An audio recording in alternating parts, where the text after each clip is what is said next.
Sí, la verdad que ha sido unos meses bastante intensos para mí porque competía a principios de junio en Kazajistán para una prueba puntuable para el Campeonato del Mundo. Corrían un side-by-side, que es la misma categoría que en la que corro en el Dakar. Y vamos liderando el rally y en la última etapa, pues en el kilómetro 13 de, creo que eran 260 más o menos, tuve una compresión muy fuerte y fracturé 2 vértebras, que en ese momento no lo supe hasta que llegué al hospital. Fue un momento muy complicado porque tuve que aguantar muchísimo dolor para llegar al final. Al final conseguí terminar y ganar el rally. Y cuando llegué, pues me llevaron al hospital, ya me hicieron la radiografía y bueno, me dijeron que tenía 2 vértebras rotas y me tenía que quedar allí. Entonces perdí el charter que venía de vuelta porque Kazajistán está cerrado por el COVID. Y fue una peripecia poder salir de allí. Estuvimos 5 días, me acuerdo, sin poder salir de allí, yo tumbada en una cama e intentando volver a España.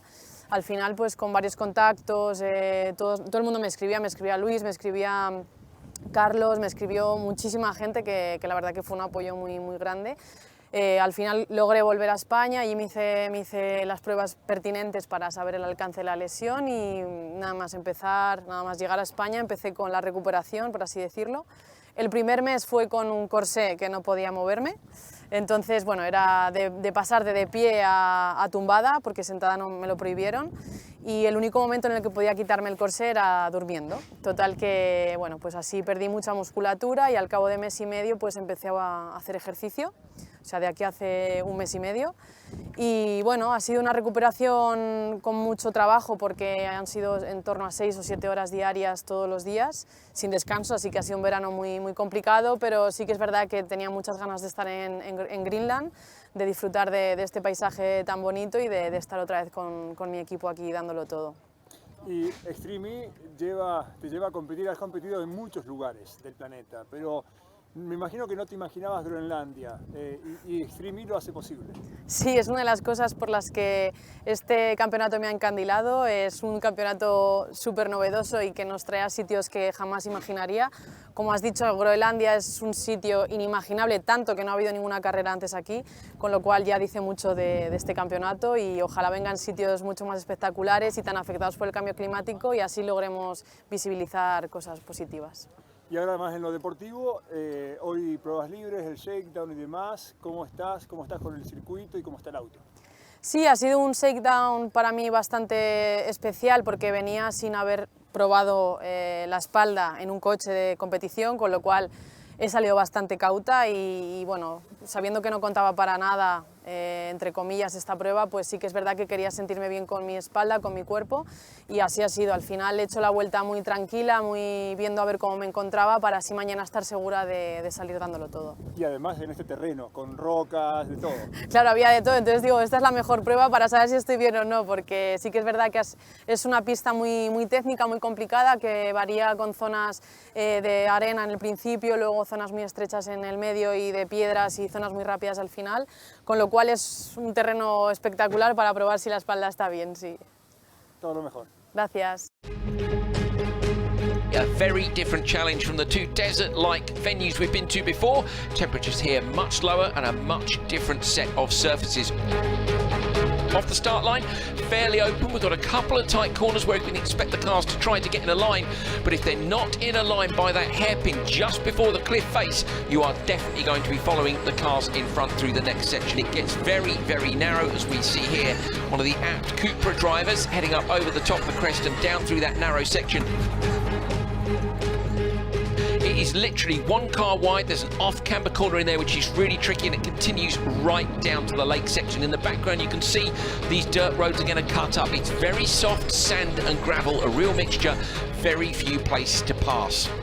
Once you get through that section, up towards the Russell Glacier, the ice sheet in the background of this hairpin at the very far end of the course, then things start to get interesting. The track is much wider and much more open. We can expect to see many variances of lines through here, and this is also where the super sector is. The fastest driver through the super sector will take 5 championship points home at the end of this weekend. There's a drop off on the way into it, then it's flat out through some turns over the dried up riverbeds, and it ends with this section here, breaking down the X44 car this was towards a big crest, and that's where the super sector stops. So is anybody going to really risk it through there for those extra championship points. Might use the hyperdrive, or you could save it for the back straight. Flat out across a super low, flat plane of gravel before coming up towards a new challenge right at the end of the course, the Rock Garden. These are big boulders, like nothing we've seen so far. Do you risk it? Do you go flat out? Do you take it a little bit easier, as we see the X44 driver Sebastian Loeb doing here? We've seen people take both approaches. A brilliant track here at Kangalusak for round 3.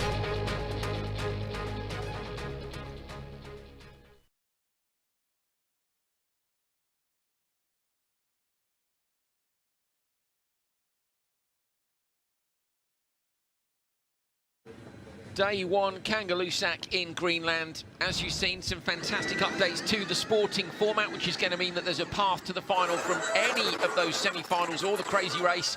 But of course, down to business, out onto track for the very first time in a car. And actually, this is the first event, Jenny, where the drivers weren't able to do the recce in a car.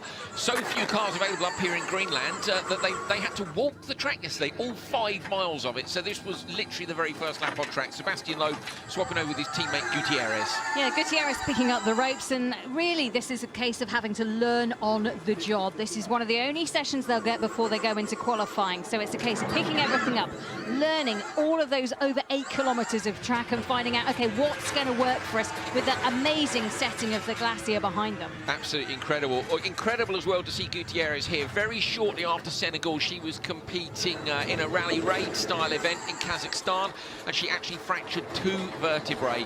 And this is the first motorsport that she's been able to take part in since that injury. Great to have her back.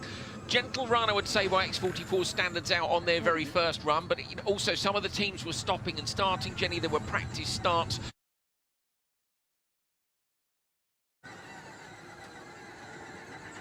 X44 on track, Sebastian Loeb in the command centre. Christina Gutierrez out there going through the ridge section, and she is trying to catch all the time on the leaders at the moment. This is the section that's being sort of dug up as they go along. You can just see how much loose sand there is. You get a beautiful sandcastle, but I'm not sure it's the quickest way to get around there. I think it's worth mentioning as well, this is Gutierrez's return event after fracturing 2 vertebrae in her spine in a rally raid event in Kazakhstan, and it was brilliant actually. Extreme were really supportive. A lot of calls were made by Alejandra Agag to help get Gutierrez home. Basically, they flew her home in I think in a medical jet in the end, and she's been in full recovery, and it was so great to see her here. Now, the time that they're aiming for, a minute ago, it was going to be Segi TV Chip Ganassi Racing. They were at the top of the times, but they were given a 10-second penalty after their run for Leduc hitting a flag. The rear end of the car kicked up high, got a 10-second penalty. So actually, still at the top of the table at the minute is Apt Cupra. Yeah, so they know what they need to go out there to do. You can see it says catching as they go down the downhill section, lining yourself up to go to the gravel. You can see the landscape around here is so different from what we've faced before. She goes left past that big hillock and down. You can see with our generated virtual reality map exactly where she is, where she's got to go. She's going to approach the super sector, but before that, she'll go past the Russell Glacier, the ice sheet, the melting ice sheet, which is why we're here. The temperature around 5 degrees at the moment in Greenland, but that's a little bit too hot, and the meltwater coming off it. You'll also see that in another one of the shots in a moment. It's just gushing off there in a state that is not going to be consistent with the glacier staying there. Yeah, rain on top of the glacier for the first time ever this August, just a couple of weeks ago when the Santa Elena was already at dock in Kangalusak. They've got some scientific experimentation going on here as well to try and take samples. The drivers were all on top of the glacier taking those samples for the scientists on board the boat, and they're looking into what's causing some of those issues. So they are now on for fastest. So Gutierrez started quite carefully, which I don't think is a bad tactic when you consider that first sector, Jenny, is where everyone's had the issue. Molly nearly rolled. Molly did roll. Leduc very nearly rolled as well. So why not just take that sector a little bit steadier? And she's made all that time up. Yeah, you can see there Sebastian Loeb in the command center looking on. They're just pointing out bits, so the different camera angles you can see, command center, front, in car, and then you can see Christina just really wrestling with the steering wheel, trying to get the best out of this Odyssey 21, trying to find the best line, the cleanest way to take a jump. You don't want to get too much air, but you do want it to look pretty cool when you're going around there, so the right amount is is what you're trying to aim for. Yeah, it's all, you know, it's all about lap time, and yeah, jumps look cool, but you also don't want to damage the car. In an ideal world, you'd be as fast over the jumps as you could possibly go. But as we say, all the while, it's like risk versus time all the while. And also, what stage you at in the weekend? You're not going to win right now by doing the biggest jump. If the biggest jump on Sunday puts you past the leader and in for the win, in for the big trophy, yeah, go for it. Knock yourself out. Absolutely, send it over the jump. But right now, I don't think is the time. You'll see people take different risks at different points during the course of the weekend.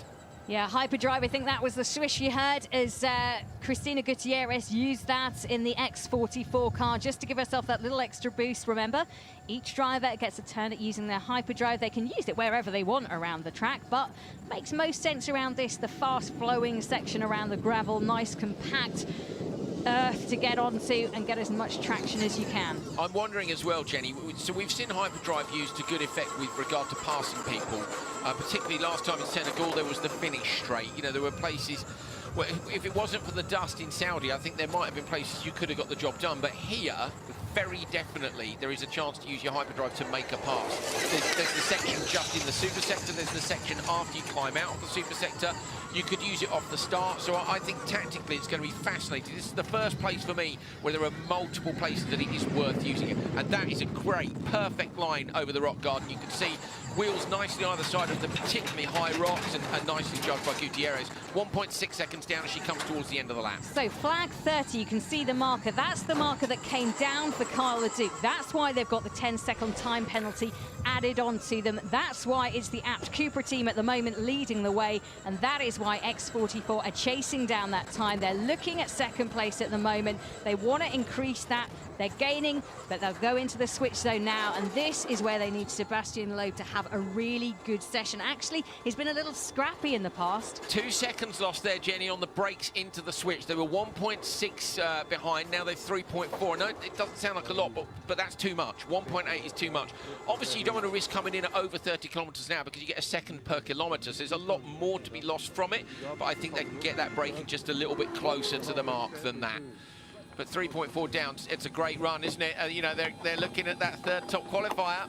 Just a little trouble for Christina Gutierrez, just trying to release the straps. You can see for someone who most recently had, as you said, 2 vertebrae that had ruptured, she's doing an incredible job. She wanted to fully recover, so hasn't done any other motorsport until coming here this weekend to Greenland. She wanted to be in tip-top condition for this, and she just helps strap in Sebastian Loeb, a man who really needs no introduction, although as soon as we've said that, we of course have introduced him. Gutierrez taking away the insert that she uses, and now let's see what Loeb can do. He can see the mission, knows exactly what lies ahead of him, and I wonder if he'll take it a little easy. 9-time World Rally champion, taking over just a few seconds behind that top spot. He'll know what he's got to do. They'll have seen the splits. They'll say to him how far back he is, but he also knows he's up against Matthias Ekström and Kyle Leduc, who were on the second half of their laps, and I think it's fair to say they both tried the hardest of the drivers. So yeah, can he do it? I'm with X44's Christina Gutierrez. Christina, talk me through that lap. Lap is a little bit technical. I saw all the cars run it, and I see a lot of problems. So I think the key of this race is be calm from the beginning and see what is the rest. No, for me it was a nice lap, and we'll see in the next. Thank you so much. So Gutierrez saying there, keep calm. That's the key to this championship, they reckon. There are different ways of handling it, and different drivers have different styles. Others may not want to keep calm, but for Gutierrez and Loeb, that's the tactic they take into this. And I suppose they take it in from their leader, Lewis Hamilton, who is exactly that in a race car as well.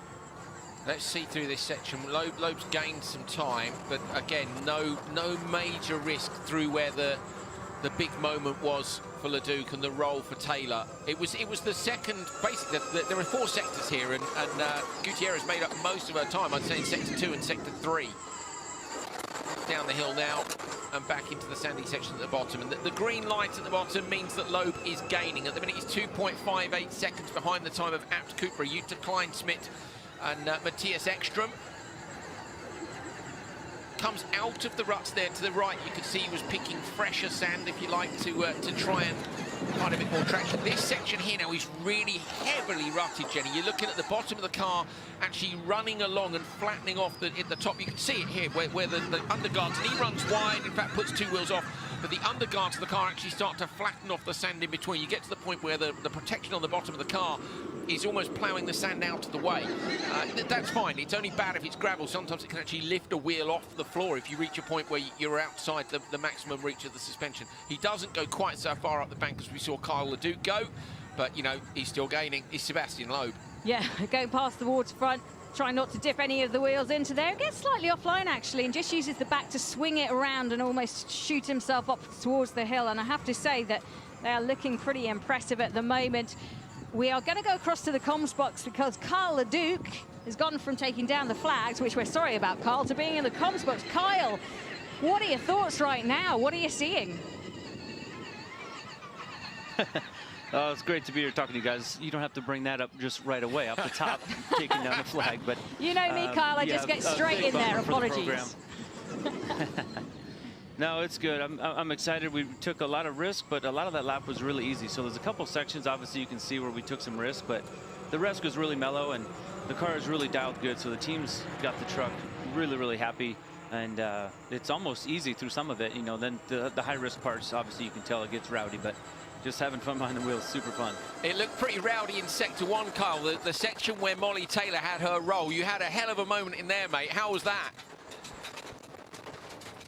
Yeah, it was good. Obviously, you know, it's something, I say it all the time. My dad never told me to crash until you're upside down on fire. So it was everything but that. But it was good. Obviously, we don't want to do that all the time. But, you know, right now we have a strategy to try to get to the front, to try to make up some points and be in this championship hunt.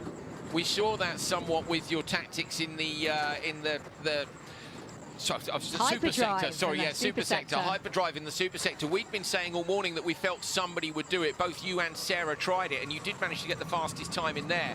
Is that optimal for the lap time, though? I mean, is that a tactical decision to try to get those points back, Kyle? Might you use it somewhere else when we get to racing and trying to get the top time? That is the million-dollar question, right? It's a strategy we're trying to work on. This track is very technical in the beginning and super fast in the end, so we're trying to pick and choose where to save it. But right now, we wanted those points. The track's only going to get worse, so we wanted those points to try and click it off right away. So we set a pretty good time. There's a little bit of room for some improvement through there, but all in all, the truck handled it perfectly.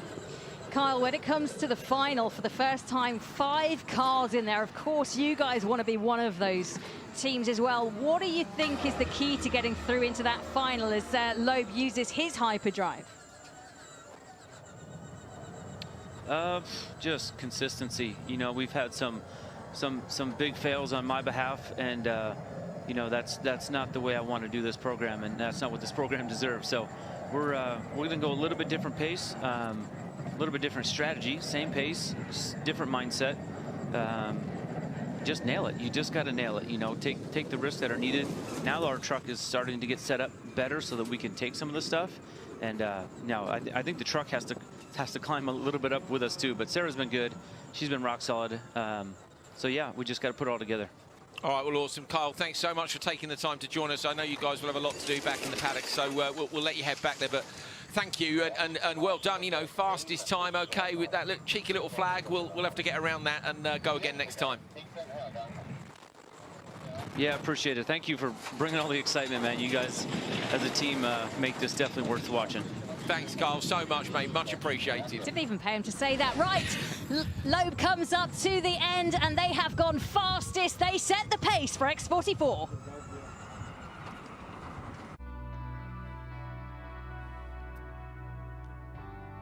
Well, that is qualifying 1 over in Greenland. Let's take a look at the results.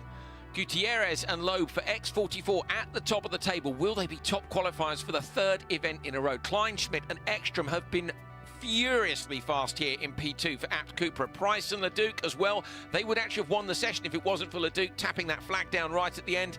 Gilmore, Sarazan, and then on to Excite Racing for Christine GZ and Bennett. Sainz and Sands further down than we would have expected, but particularly Hansen, Moniz, Kristoffersen, Taylor, Arlen Kotlinski and Kevin Hansen, all with issues with the car, Jenny, and I think they're going to be looking to fight back big time in Q2. Yeah, so just to recap our leaders, X44 in second, the Abt Cooper team, and then of course, it was going to be Chip Ganassi and Carl Leduc and Sarah Price getting a little bit of a penalty, but they did a really good job. So let's hear from the top dogs at the moment. It is X44. I'm with X44's Sebastian Loeb. Sebastian, you've qualified top. That was a fantastic lap. Yes, it was really a good lap. Christina did a great job. It was really close with Utah after the first lap. We were just a little bit behind, and I tried to push at the maximum all the lap to try to get in front, and it's what we did. The car was working well. I enjoyed the track here, and so we had fun, and at the moment we are leading the qualifying. And Extreme E has taken people to, obviously, extreme locations. How has this Arctic X Prix handled your expectations compared to the other ones? I have to say the landscape is just incredible. I went over there with the bike yesterday to see, and it's just amazing to see landscape like this. We are freezing a little bit, but no, it's nice to be here doing the first race here in Greenland. The people are really nice, and the place is beautiful, so we feel well here. Thank you so much. Thank you.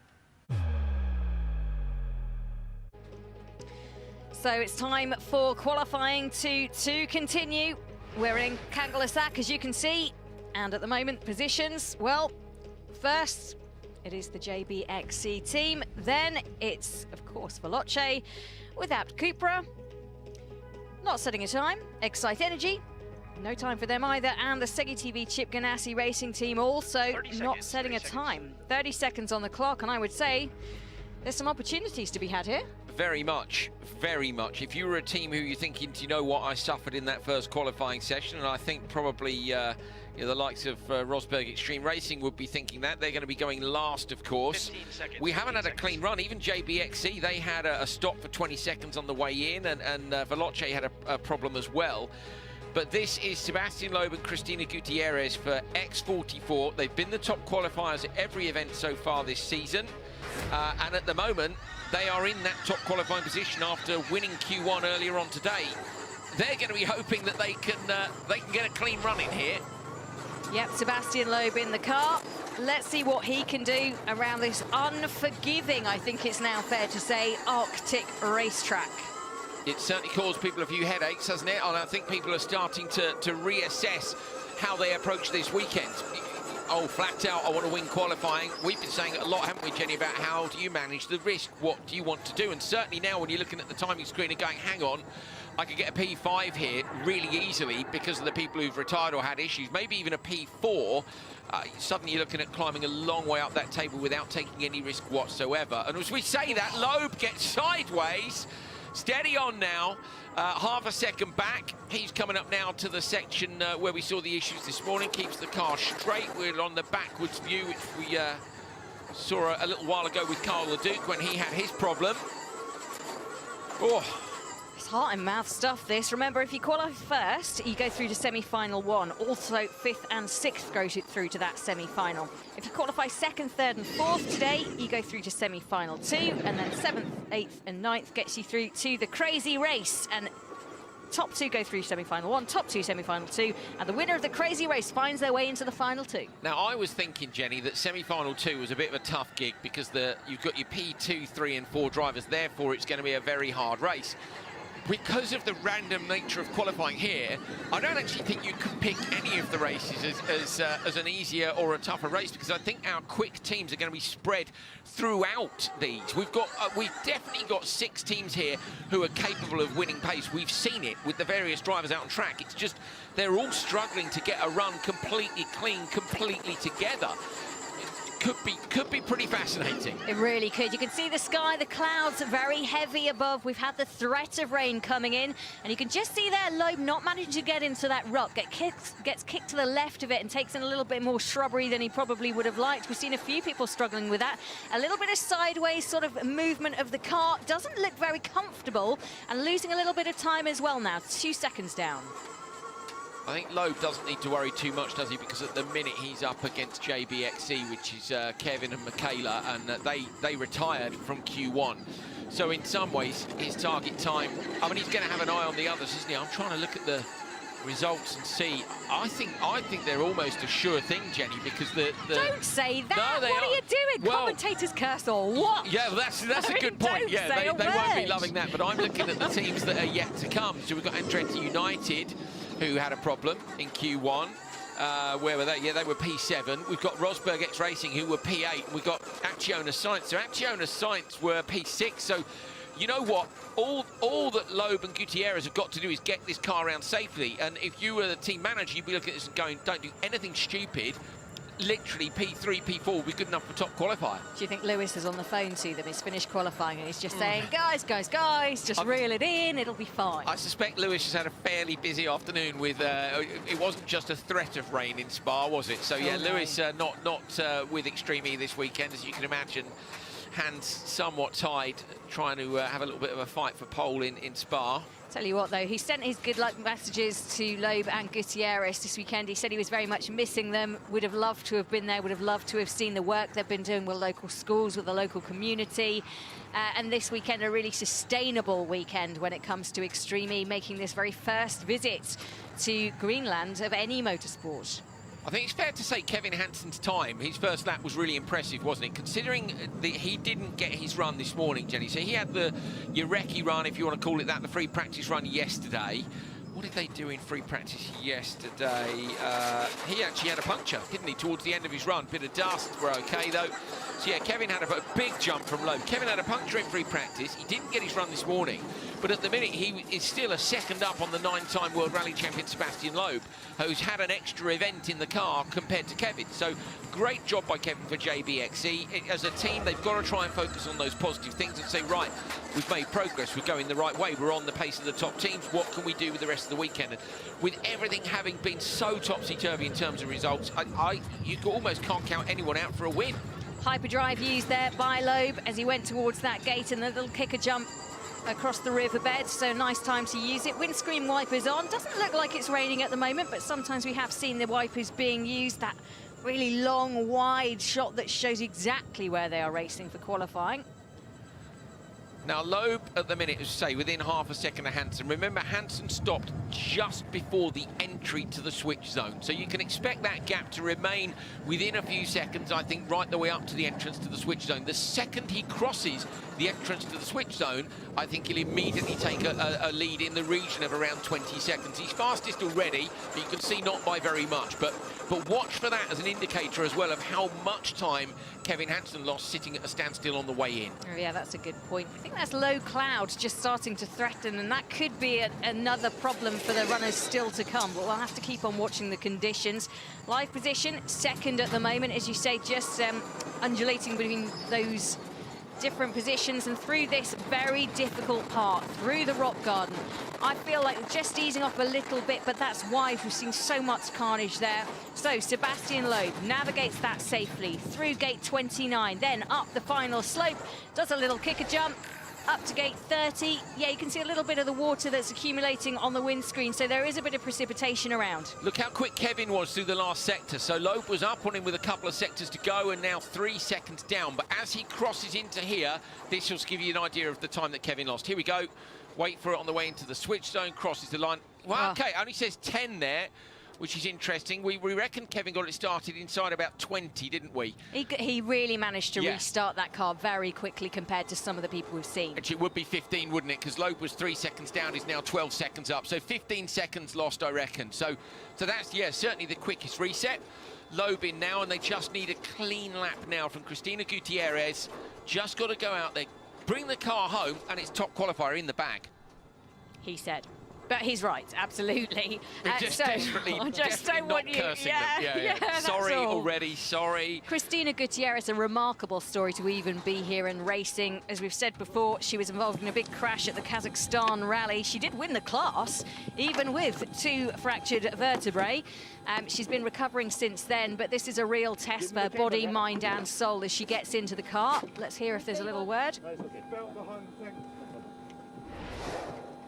Conversation between the two of them.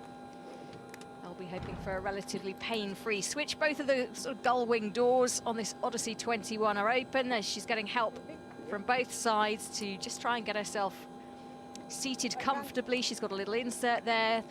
The buckle's done up on her seatbelt. You want them super, super tight so you're not moving around on this very rugged terrain.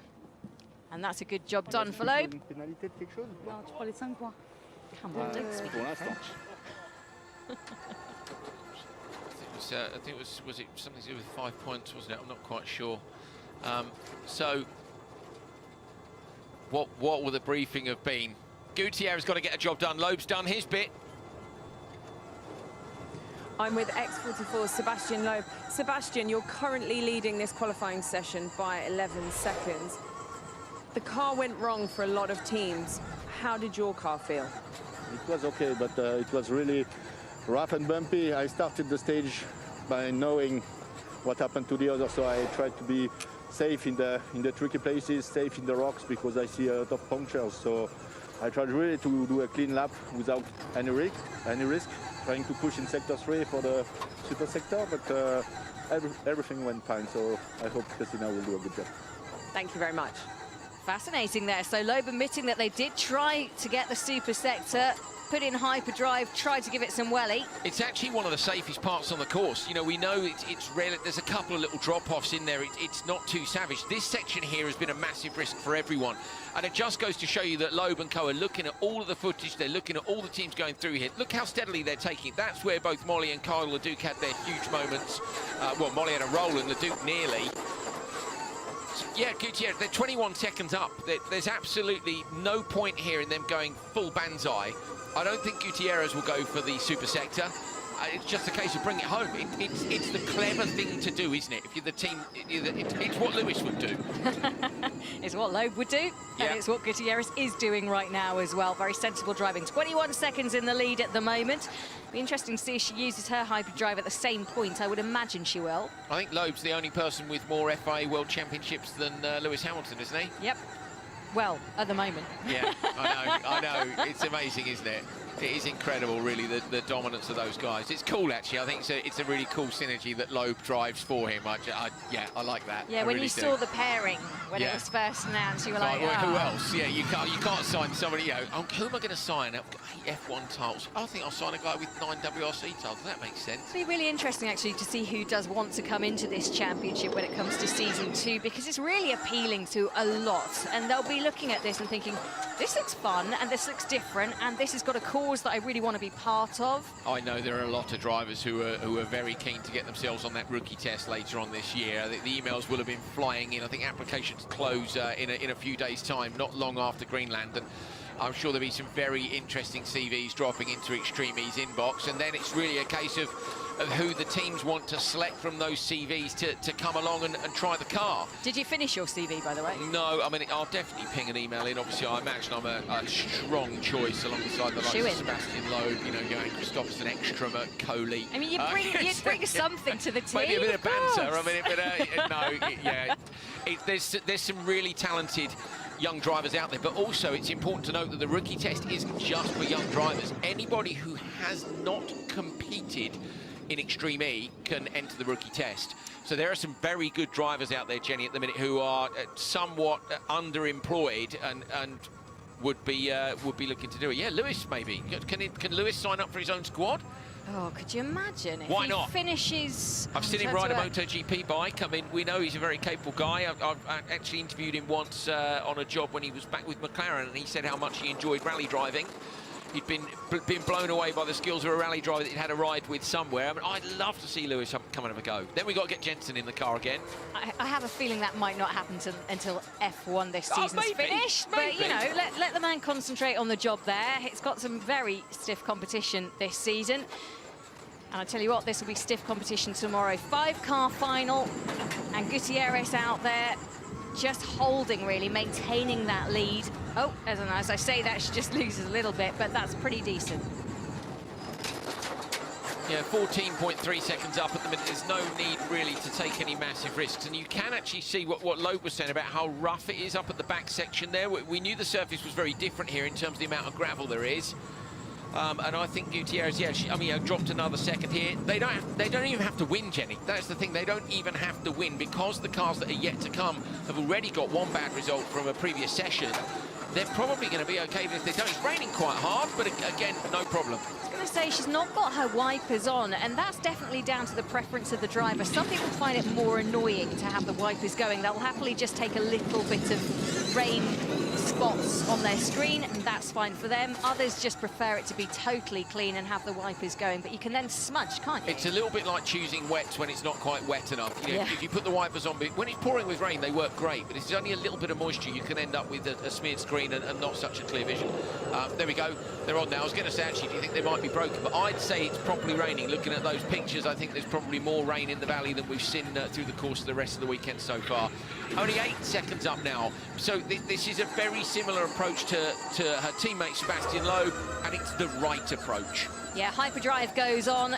She's just going out there trying to keep a pretty safe, decent time. She knows what's ahead of them. Remember, this is the team that are qualified in top spot 2 out of 2. When it comes to the race, not as much luck. They're second in the championship behind the Rosberg team.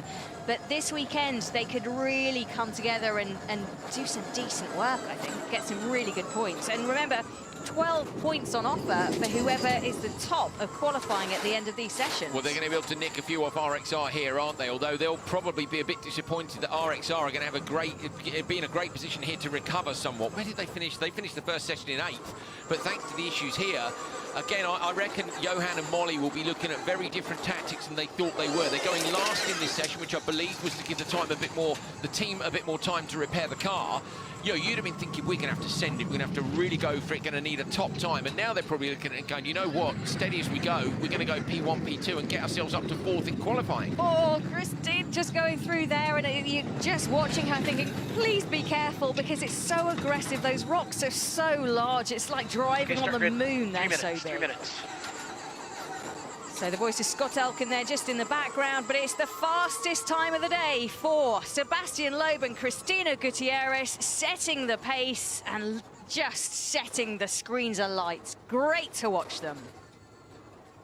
Yeah, at the moment, look, on the right-hand side, you can see 2 wins in qualifying with 3 cars still to go.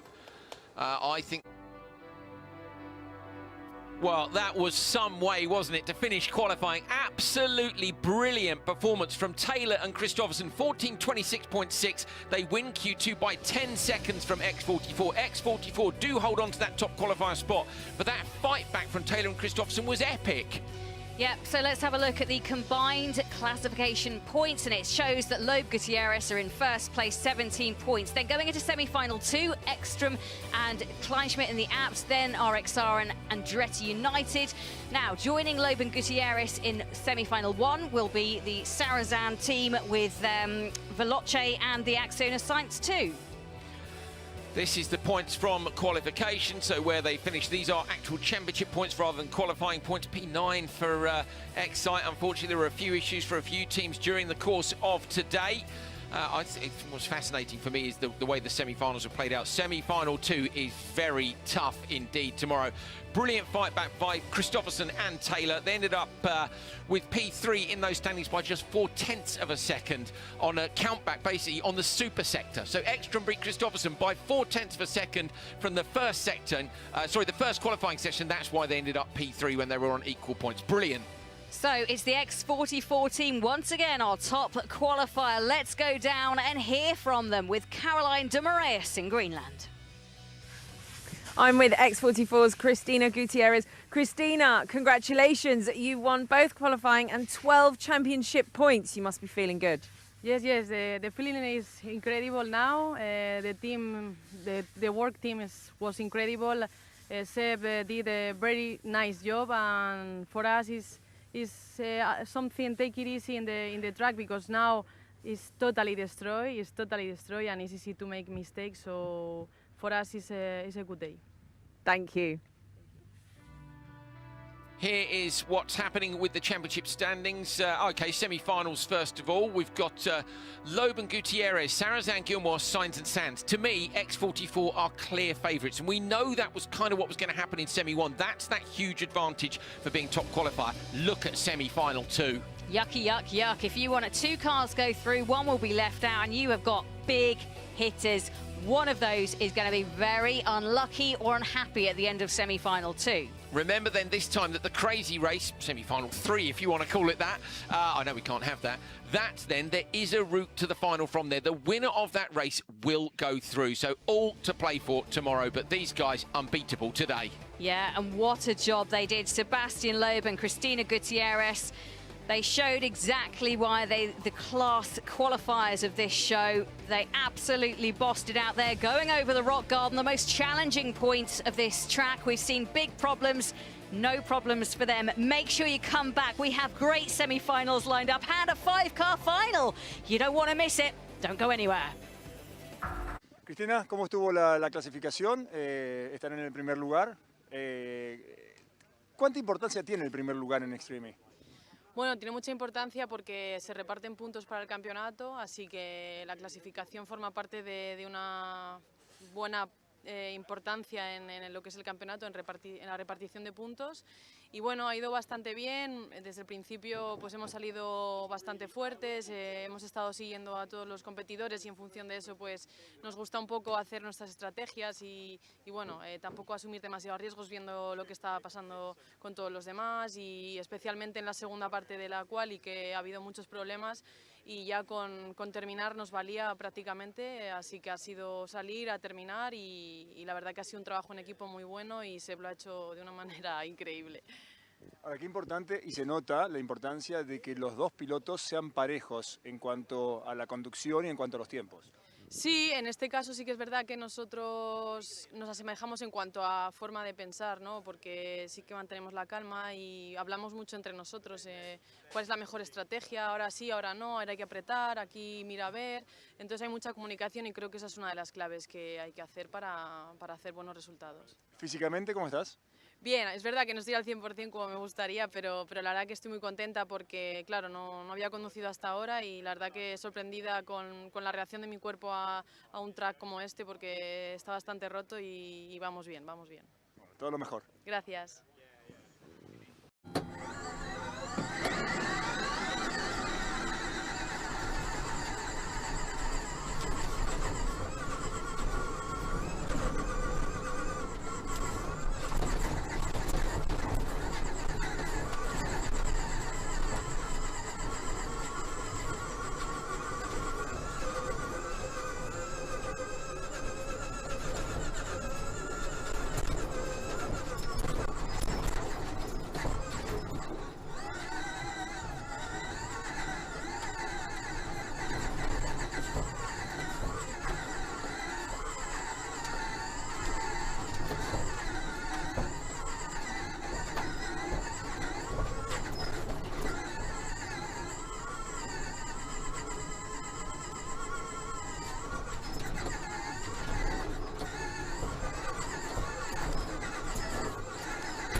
Plus 0.4, plus 0.4.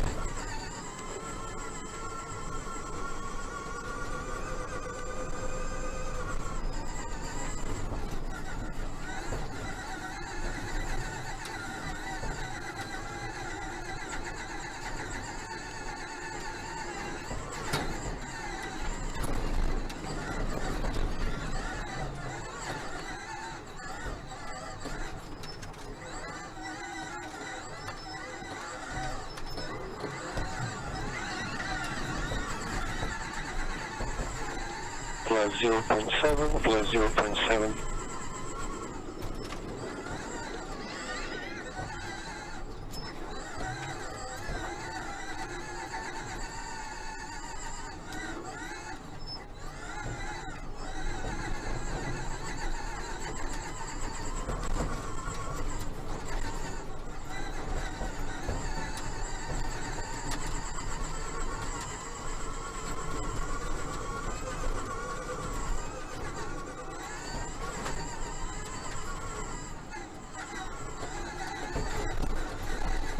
Minus 1, minus 1.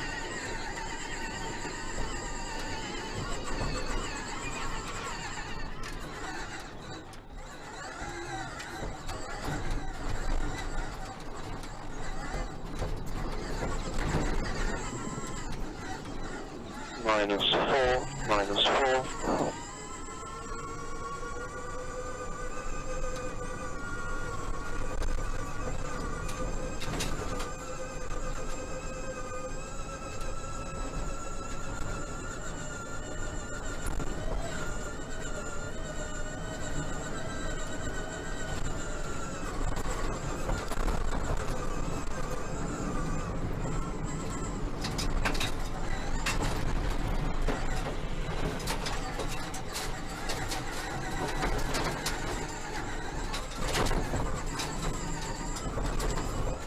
Minus 2.7, minus 2.7.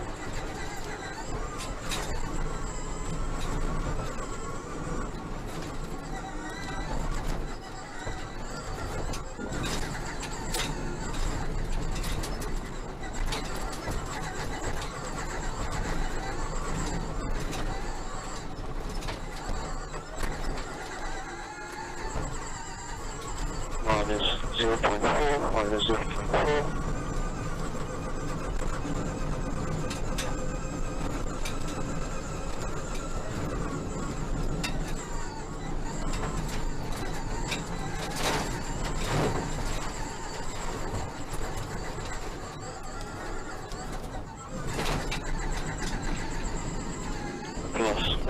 Plus 1.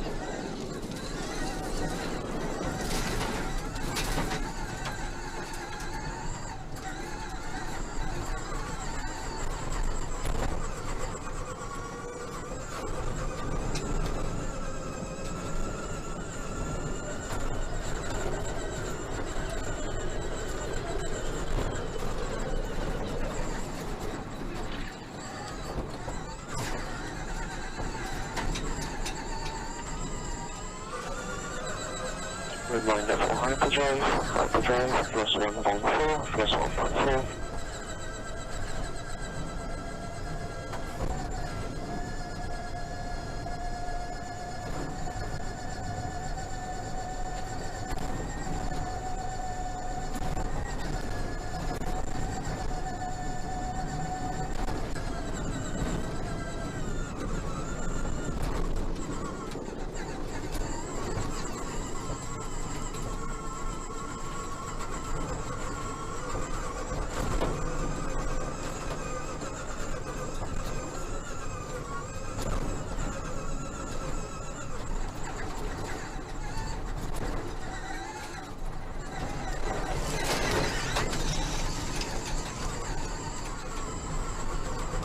Plus 2.6, plus 2.6.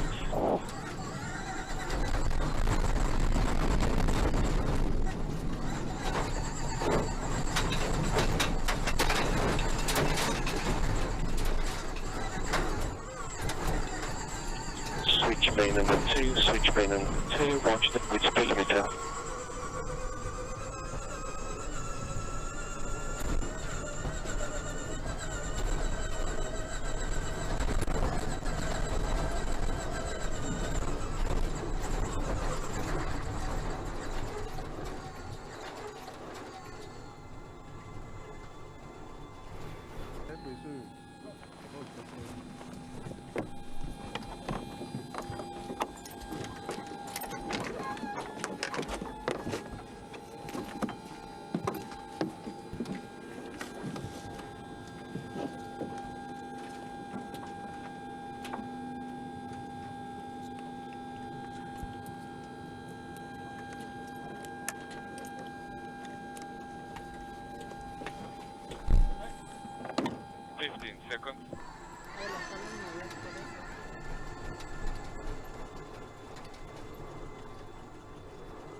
Okay, so starting plus 3.4, plus 3.4.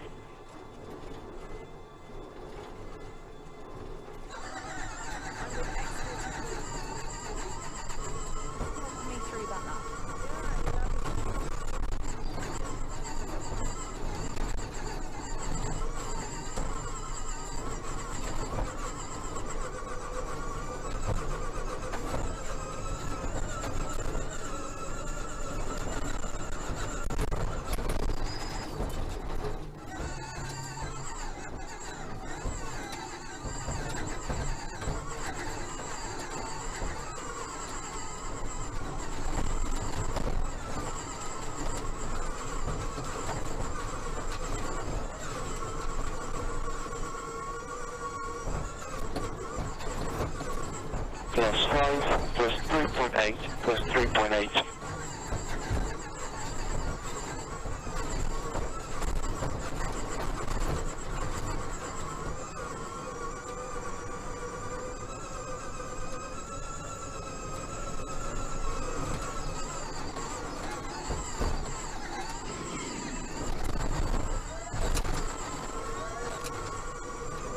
Plus 2.5, plus 2.5.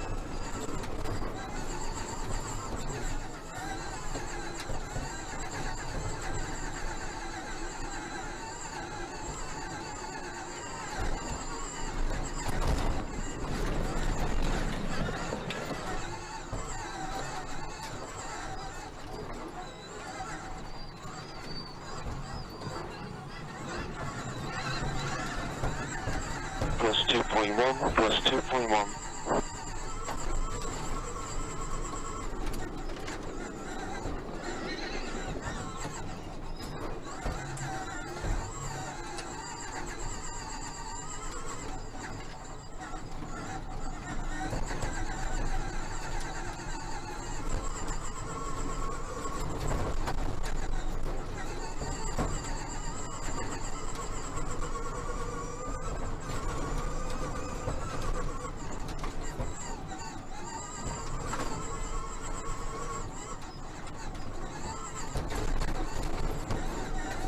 Plus 1.9, plus 1.9.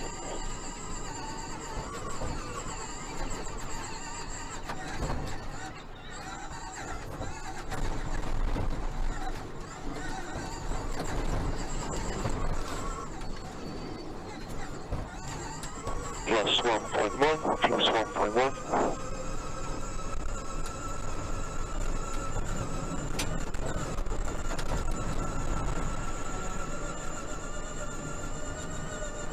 Plus 0.3, plus 0.3.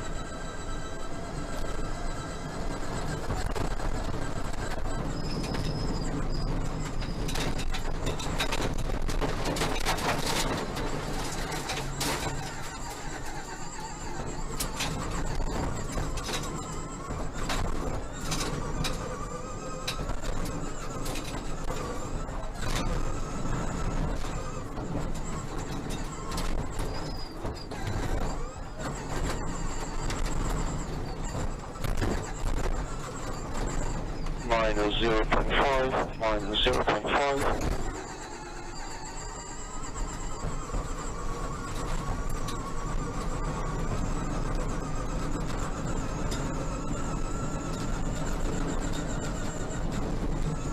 Minus 1.3, minus 1.3.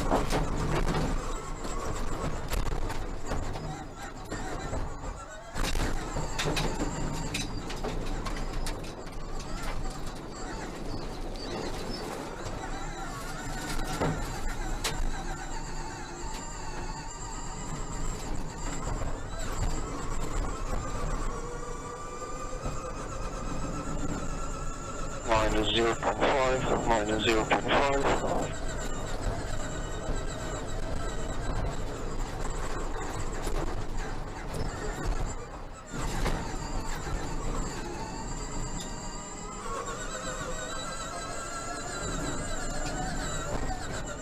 Hyperdrive, if you haven't used it, minus 0.8.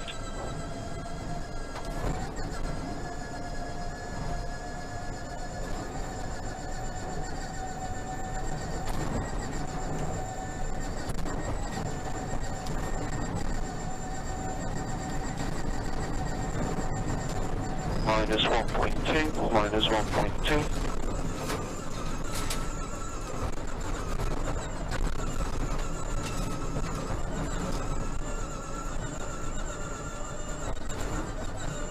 Minus 2, minus 2.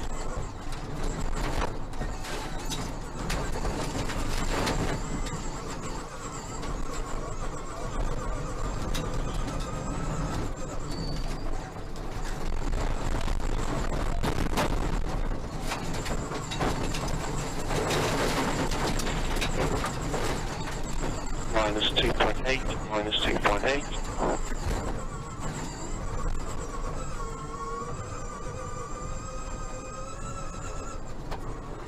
Well done, 3.7 fastest.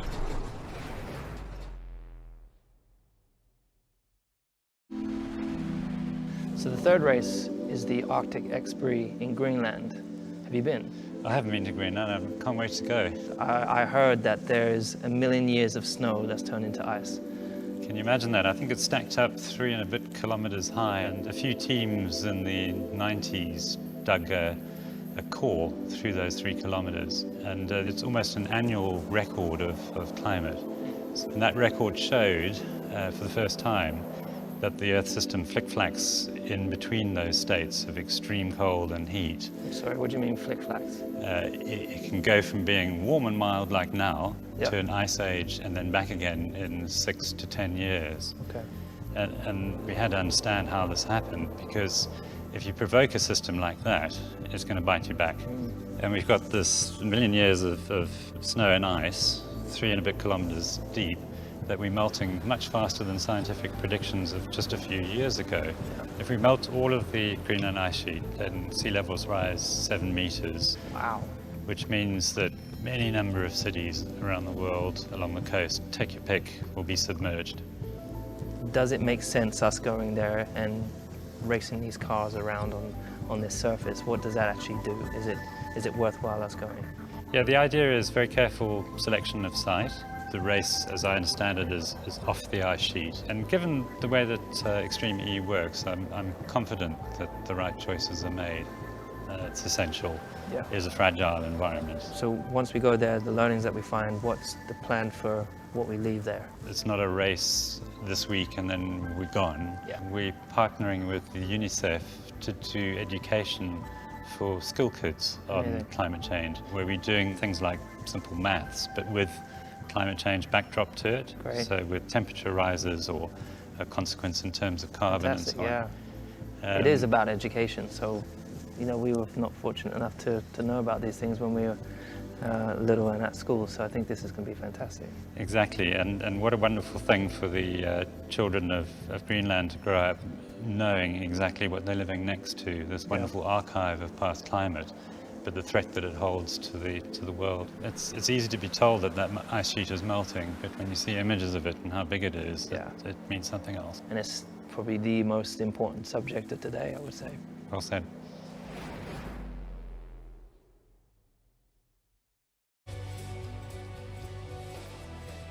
So, semi-final one, just 3 degrees out there. You can see the cloud has come down, and it's pretty difficult conditions out there today for the drivers. In terms of long distance visibility, it's at its lowest, but one thing this will definitely do, look at the dampness in the ground. You can see there's a lot of dampness there. That's going to kill the dust, and I think that's going to make for better racing. Grip should be pretty good out there. Look at the green light down in the distance. That's ready to go and get the cars off the line. Getting all fired up and excited for the semi-finals. We're nearly there.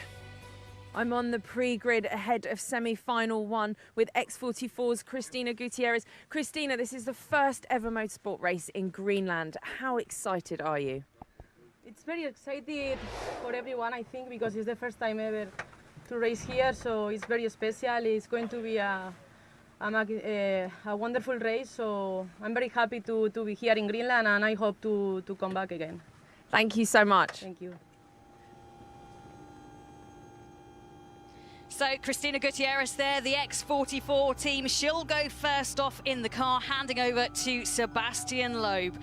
Veloce's another team. Emma Gilmore coming in this weekend, taking over from Jamie Chadwick. And she'll be partnering Stefan Sarazan at Veloce. And then it's the Acciona Sainz team, Carlos Sainz. He'll be first in the car, handing over to Leia Sands. It's a really tough semi-final, isn't it, Andrew? It's an interesting one, to be fair, because there are very few. I mean, Sarazan and Loeb have got good start experience. The other four drivers, to be fair to them, haven't really got multi-car start experience. That applies to Carlos Sainz, Leia Sands, Emma Gilmore, Christina Gutierrez. So it's whether they've gambled on getting the start driver in for this, and that some of the teams have decided they want their starter in for the final. They've got to make it there first, though. I'm with Veloce's Emma Gilmore. Emma, your first ever race, and it's in Greenland. What can we expect? Well, tell me, what can I expect? I'm learning. So, yeah, it's been just a crazy experience, just absolutely loving it. So, yeah, looking forward to it. Best of luck. Thank you. Best answer ever there from Emma Gilmore. What can we expect? I don't know, you tell me. I imagine the last 2 months has felt like that. She was here in London very early, wanted to go testing in France. That didn't happen thanks to COVID. Thought she'd have to isolate. That didn't happen because the rules changed. So she had a lovely time being a tourist, but had to wait a long time. Of course, she can't just pop back to New Zealand because of the very strict entry requirements. When she goes home, she's going to have to do what Molly Taylor's done when she's gone back to Australia and spend 14 days in a hotel. Molly, in fact, stayed in Europe the entire time between the last two events. She's competed in some rallies and things. So it's still really tricky for the teams out there. As you're seeing Carlos Sainz about to jump into the car, pulls down the crutch belt down between. That's the best way to do it. Carlos not loving getting in and out of the car. I wonder if there's a problem with that car, actually, because the other two are on the grid, and Carlos Sainz looks like he's still in his garage. Let's have a listen in. Yes, I know. So you can start before next time. Sorry.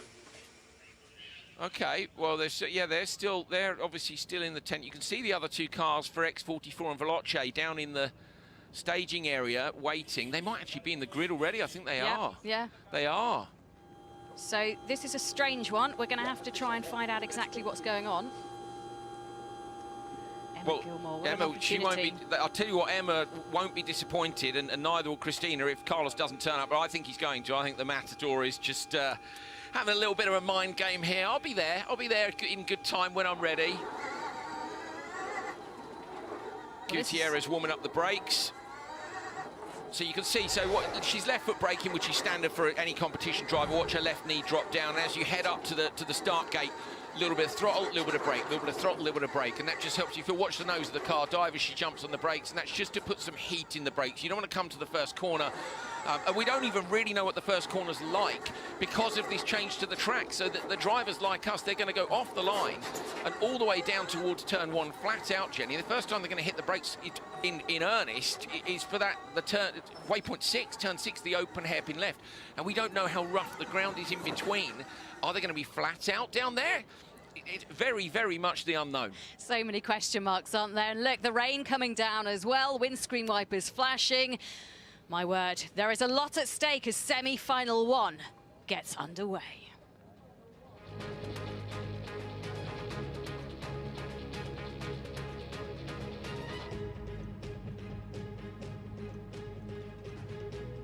This is the command center, and this is semi-final one. We're about to get the action underway. X44, Veloce, Acciona Sainz go head-to-head. Two of these cars will make it through to the final. It's an all-out battle. You can see the second driver standing there in the command center. It's tense for them as they watch their driver, their other teammate, going out there in the pouring rain in Kangaloo Sack and getting ready to start this race. Absolutely chucking it down, isn't it? This is the heaviest rain we've seen. Carlos Sainz is pulling on the handbrake, so that's to warm up the rear brakes only. It's harder to warm up the rear brakes than the front, so you just pull on the handbrake and that just warms up those rear brakes on the run down to the grid. So Carlos is going to make it. There is a time limit to when he can be there, but I'm guessing they've played it cool and just gone out at the last possible second. So Acciona will be on the grid. Was there a problem? Is it a little bit of a mind game? Going to find out soon enough.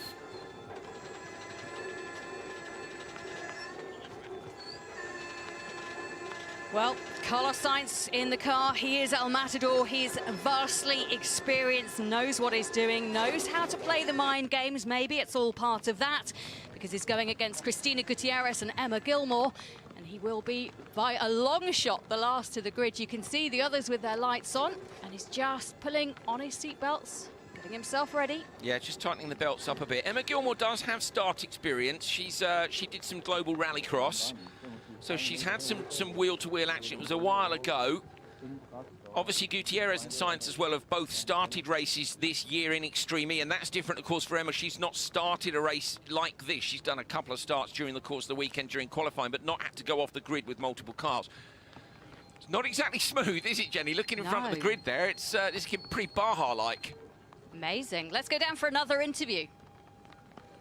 And with X44's Sebastian Loeb. Sebastian, first day of side-by-side racing, what can we expect? Okay, start grid, 3 minutes, 3 minutes. I hope that we will be able to finish in the two first to enter in the final, but we know that the stage is really rough, and now it's raining.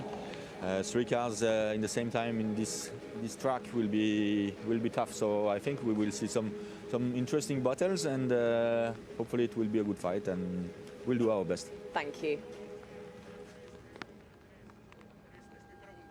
Well, as Sebastian Loeb said, a lot unknown about this track. Obviously, changes made overnight, hoping to make the racing better. 3 cars.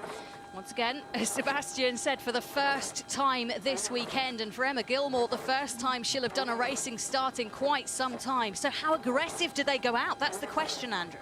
I think as well, it's where do you use your hyperdrive? We know that from gate 6, which is the hairpin left up into the hills, if you want to call it that, past the lake, it's single file. So you're absolutely going to be single file there. So you could take the opinion, I want to get a great start here, but is it smooth enough to use hyperdrive? It's double the power for a short number of seconds. It'll almost certainly put you in front. But if you can't carry that pace down towards waypoint 6, I would argue you might as well just sit behind and actually save it for the flat-out section on the riverbeds on the way back. There are so many options to pass there. It's almost going to be who waits the longest. If all 3 cars are close together with a hyperdrive, have some of that, I'll get you on the way towards the switch zone. The switch, another important factor of Extreme E. The drivers have to come in, they switch over for the other driver. 45 seconds is the minimum hold time. We know that the Acciona Science team, they don't particularly like that. They don't really like the switch. And that could be a big opportunity for the other 2 teams if at that point it's relevant. They've got to get it dead right. I do think Carlos getting out and Laia getting in should be pretty quick, but I think it was that way round when it didn't go according to plan yesterday.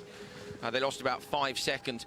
Carlos pulled into the wrong switch zone. That didn't cost them any time in terms of the 45 seconds because, you know, that's from when you stop. That would have cost them a couple of seconds on their lap time, but it wasn't a smooth change. But they'll have practiced it a bit, Jenny. If they felt that it was really awful, Okay, they'll have done a 1 few minute, in the tent and just made sure that they're good to go. Scott Elkins, 1 minute, going to go racing. Just tell me as a driver, how nervous do you feel at this point? What are they? I mean, you can see them pumping their arms. They get themselves into a revved up stage. Such a personal thing. I'm terrible with nerves. I get absolutely petrified right up until the moment you go. And then the moment you go, the adrenaline comes. But I was the same when I used to swim. You know, I'd be nervous all day. And then when the gun goes off, it all comes out. Emma Gilmore's there firing herself up. You see Timmy Hansen doing the same thing. 30 seconds, Some of them 30 just seconds. look completely emotionless. Look at Sainz, eyes shut just for a little pause. It's that personal bit of prep that you do to get yourself in the zone ready to race. I love watching it. Just the tension builds so much. 15 seconds, 15 seconds. That is the 15-second count. Emma Gilmore is beating herself up about this. She's drawing all the adrenaline she can. All eyes to the start line. We're about to go racing. And it's a green light, so getting stuck in to this race. Let's see what happens. The first 3-car race around Kangaloo Sec, a brand new start to this. You can see the X44 just edging in front. It is Christina Gutierrez taking the lead, but staying with her. Emma Gilmore and Veloce looks like she's got a good run on this, and she's taken the lead. We're on board with the Sainz car. It is Carlos Sainz. He's in 3rd place, but he's found a better way past. And we've got a problem, I think, for Gutierrez. The X44 dropping back hugely. It's Veloce who have taken the lead. Yeah, brilliant job there by Gilmore. First time we've seen the start, first time the drivers have even driven over this terrain in the cars. Not quite as bumpy as we thought it might be. Now we see hyperdrive from all 3 drivers. That's because this section's flat. Carlos Sainz moves past Emma Gilmore. Gilmore drops in right behind him. I want to think she might try a slipstream. Going to try and pull out on the way down towards the hairpin.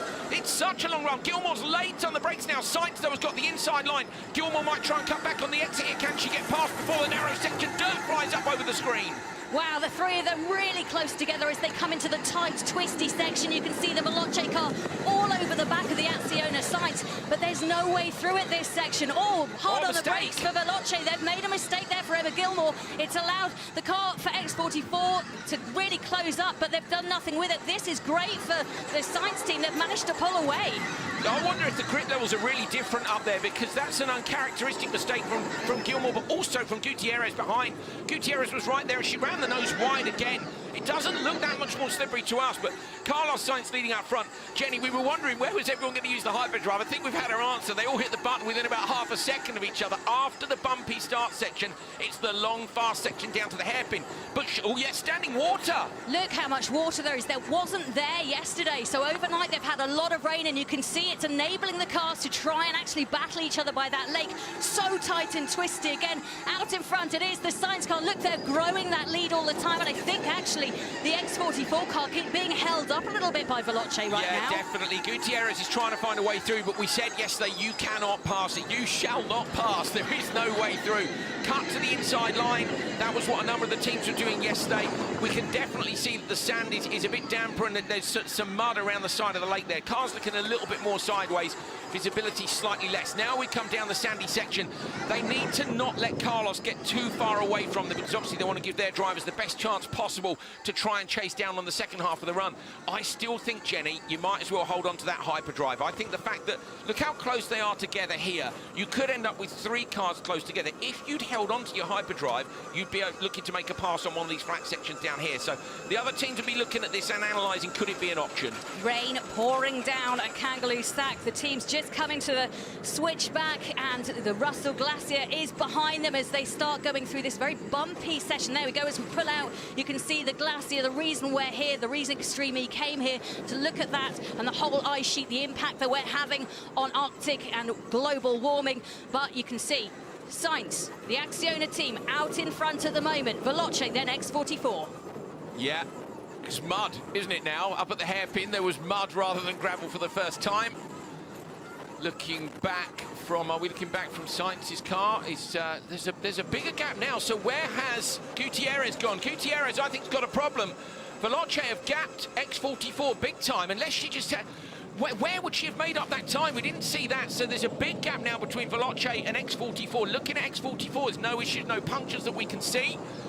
Gutierrez is just going to have to try and make that back up, but there's some 5 seconds between them, and Gutierrez was literally right on the rear bumper of Gilmore. This is absolutely perfect as you see this big jump, and I wonder if there is a problem with that car. As you said, they're on the brakes, just not really approaching that jump as quickly as she has been all weekend. I mean, Gutierrez, incredible story. She's coming back from the Kazakhstan rally, where she won the class, but in the process ruptured 2 of her vertebrae. She is recovered. We've seen her this weekend doing well, but it's one heck of a comeback for her to come into this aggressive terrain. It is.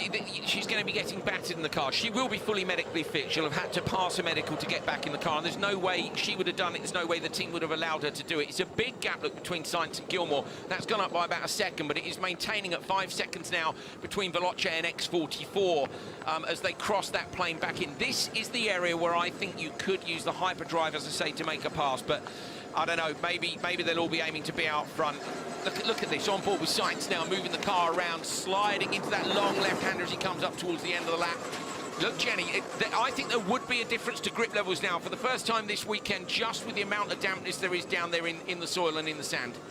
This is perfect for Carlos Sainz. He wants to come into the switch zone with a really decent lead so he can hand over to Leia Sands and they can try and extend that. But this is a tricky part of the track. If you haven't watched it before, then they're coming up to an area called Rock Garden. You can see there are huge boulders that these cars have to navigate. We've seen punctures, we've seen all sorts of problems for teams, but actually he went over there quite gingerly and it was a nice line that he took. Yeah, good line from Sainz in the background. Gilmore's about to cross the Rock Garden now. Here she comes, launches it in a little bit harder, but still a good line from her, and then we're waiting for X44. This is where you can have your potential issues. Gutierrez nice through there as well. So they've seemed to have the very big rock that a few teams hit yesterday. I wonder if someone's been out there and rolled it out of the way under the cover of dark, but that was a good line from everyone. Gutierrez now as well has closed the gap down by a couple of seconds, or she had on Veloce. Coming up to the switch zone now, we're going to get our best idea. So Acciona are in. Let's see what the gap was to Veloce as Emma Gilmore comes in. So when Emma crosses that line, she brakes early to get it down to 30, and she's in as well. Okay, here we go, switch time, and then it's on to the second laps. So they're under speed limit, so that's why they're going very slowly. It's because they have to pull the speed right down to 30 kilometers. They come up to the chevron, you can see the science car, turn right. They've assigned a bay already, so they have to go into that bay that they have been assigned. Then they have to do the switch, driver out, driver in. One of the team members is allowed to help them with that, so there's only 3 people allowed in their bay. They have to switch on neutral, and now the switch. So the reason they were looking across to the guy in front is they were all looking to the left is because there's an indicator on the front of the car to let them know when it's into neutral. So Carlos now climbs in. This needs to be fast. Sorry, Leia Sanz climbs in, Carlos climbs out. So their lap belt on first of all. Gutierrez out, Sebastian Loeb in. So Sebastian Loeb, the 9-time World Rally Champion, is at the back of the pack. 45 seconds is the minimum. Obviously, you can go longer if you want to. Gutierrez helping Loeb. I think if you need to. Yes. Well, you don't want to. Yeah, good shout. Yeah. If you get it horribly wrong, great shout, Jenny. And we have seen this being a pinch point where mistakes are made. Loeb and Gutierrez have got it done for X44 already. Carlos Sainz watching on as they shut the door on the Acciona Sainz machine. Go, go, go! That's good. So that's good, though. They look to cross. What you don't want to be doing is panicking and going, go, go, go. So she's got out. They've done it under 45. Loeb at the back. So Loeb and Sarazan now, both way more experienced, remember, than Leia Sanz. Leia Sanz still learning the differences between bikes, cars, and I don't know if you fancy looking in your mirrors and going, hang on a minute, I think that's Stefan Sarazan and Sebastian Loeb, 2 of the most experienced drivers in the world chasing you out. It's going to be hard work, isn't it? Very She needs daunting. to get to that narrow section first. That would be a huge advantage if she can get there, but it's the second half of the lap as well. They're going to be hunting big time now. Here we go. So cars up to full racing speed now. It is Sanz, Sarazan, Loeb. What huge names taking to this track. Remember, this is the first time these drivers have attempted this part of the track. It was changed overnight to add to the drama. Do we need drama added? This is great. Loeb was reaching up there. I wasn't sure if his comms weren't plugged in, if he was trying to pull the belts a bit tighter. You're on board now with Sebastian Loeb. His first target is Stefan Sarazan in front, but Sarazan is no slouch. WRC experience, remember, as well as endurance racing. It's vastly talented driver. Yeah, really incredible pedigree of drivers that have signed up for Extreme E. And we have some great racing lined up. This is just the first of 2 semi-finals, then the crazy race. Sanz is into the narrow section already, so she's maintained that gap look of 12 seconds up to the narrow section. Loeb is within 2 now of Veloce Sarazan. He won't be able to pass near, he'll know that. He'll just get as close as he can. Remember, the top 2 are going through, so only one isn't going to make it. Oh, wonderful shot. Backwards, lights ablaze there for Loeb. Comes up through the mud, dirt getting flung up over the screen. Brilliant stuff. Pressurizing all the time Sarazan into maybe a mistake, maybe an error. Yes, it's narrow up there, but you still want to deliver that pressure on another team and another driver to just let them know you are there, you are waiting. So a narrow section, but you can just see there is no space between Loeb and the car in front, the Veloce team. Oh, look, it's looking for a way round on the inside. Can he do it? No, not quite. That is brave from Loeb, but what else would you expect? Looking for another way round. He's having another look, going to get into the rear quarter, going to go up the inside of Sarazan, cuts up over, goes through the side of the lake. Loeb makes a pass where we said you couldn't pass. Well, that's out the window, isn't it? 9-time World Rally Champion says, yeah, you can. No worries. Wow. I wonder if Veloce is struggling for traction, Jenny, because we saw Emma Gilmore struggle through this section as well. Gutierrez was all over the back of her, so maybe the difference in settings between the 2 cars, but X44 looked to have great traction, and Loeb is now absolutely slicing into the lead of Leia Sanz. It was 9 seconds, it's down to 7. Look in the background. He's on a big push, and Sarazan's going with him. Loeb has been so disappointed that when it comes to race day, they haven't been able to put the performance together that they thought they could. So this is their chance for redemption. They've been brilliant on a Saturday, and when it comes to Sunday, they always seem to just lose out. So they're trying to claw back points to the leaders. They are trying to get on top of RXR, and they are trying desperately to win this Grand Prix weekend. Loeb takes a little look in his mirror. They've actually got mirrors on the outside of the car and cameras. If you look behind the screen, they've got 2 little cameras which are facing backward on the front quarters as well. so they can take a look at what's going on behind. He's got the lead down to under 5 seconds. Oh, Carlos Sainz and the Acciona Sainz team will be having kittens back in the command centre watching this. Can she hold on for the rest of this lap? I don't think anyone used their hyperdrive, Jenny, on the first part, and that makes me think they're going to be using it now. So Sansa's got to use it to defend. Loeb and Sarah's are going to use it to attack, and it's about how quick you want to go over these crests, what risks you're willing to take. If you don't make it through to the final, you're out. You've got to take a risk. This is going to be the longest second part of a race in Laia Sanz's career, possibly. She's being hunted down by one of the greatest drivers in the world. It's terrifying, but it's fantastic. There he is, Sebastian Loeb. Cool and calm. Yeah, no visors down today, visibility so much lower. I'm thinking races in the dark. I'm loving the lights, I'm loving the wet as well. I like the tricky conditions. Loeb's really close now, he's 2.6 seconds back, airs it out big time, 2.1 seconds back, slices another half second. Oh, look at the background! Wow. Biggest jump of the weekend from Sarazan, that was insane! He took so much height into that jump, it was incredible. But look, this is the lead, this is the battle for it. It's Sainz, it's X44. Are we going to see a hyperdrive now when one of the cars wants to pass? I think it's a wise time to use it, but Loeb, one of the wisest men out there, and look, he is closing down that gap. He is going to get that Acciona Sainz team. Laia Sanz up and over the crest. Loeb airs it out just in behind now. He's right on her rear quarter. Still, we haven't seen anybody use hyperdrive. We're going to see it now. Loeb's in behind. Here we go. Sebastian Loeb on the hyperdrive, going for the pass and just blasts straight round the outside. Laia Sanz responds by using hers as well, but Loeb has just got a nose in front. Going to come down to the braking zone at the next crest.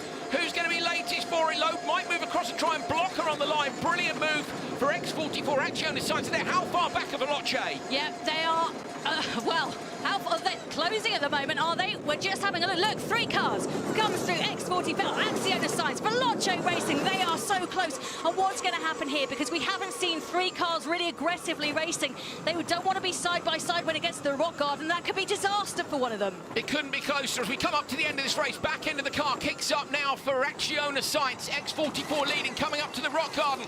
Oh, look, Stefan Sarazan is right there. Laia Sanz needs to be super defensive now. Loeb, how quickly he's going to go across. He's got to take a risk on it. The cars are too close to be going slowly through here. Sarazan goes for an alternate line, launches the Veloce machine. It's a brilliant move by Stefan Sarazan to take the lead. Sebastian Loeb drops down to P2. Unbelievable. Laia Sanz up and over the crest, side by side now. Loeb is going to, he's broken the suspension. He drops back. Sebastian Loeb going to take the win for X44. Second place, Laia Sanz for Acciona Sainz, but incredible by Stefan Sarazan. I know the car's broken, but the dream nearly came true. He took the lead with that alternate line.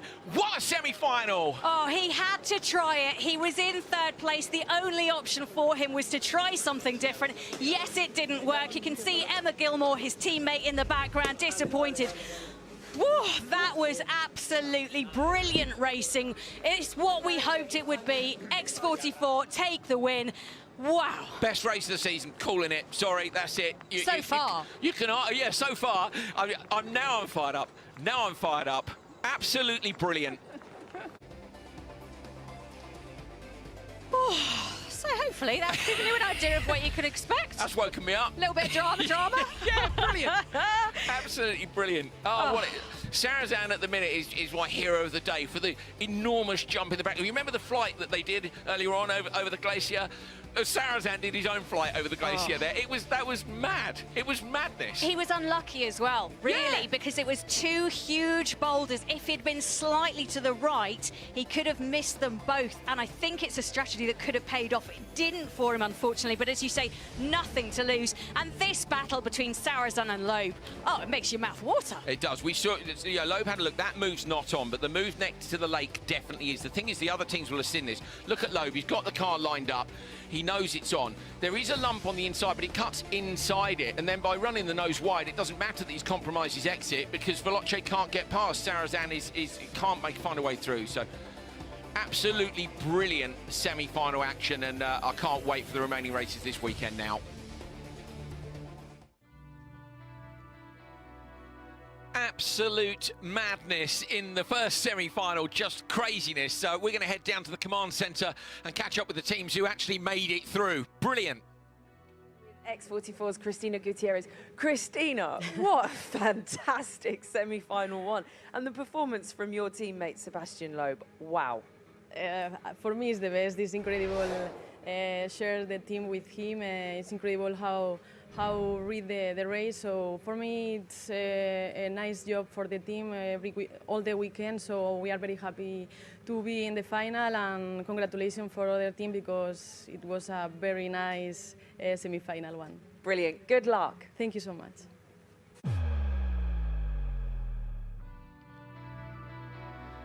Here is a look then at who is in the final for round 3, the Arctic X Prix from Greenland. 5 cars for the first time. Cannot wait for this. Stay with us. And with X44's Christina Gutierrez. Christina, you're in the final. You've done so well in Senegal and Saudi Arabia, but can we see you on the podium this time? Top spot, maybe? I hope, but this is a crazy race. There are 5 cars in the final, so it will be very difficult for everybody. So we'll see what happened in the race. We need to see what happened at the beginning and then try to push a lot, and we'll see on the rocks because something can happen.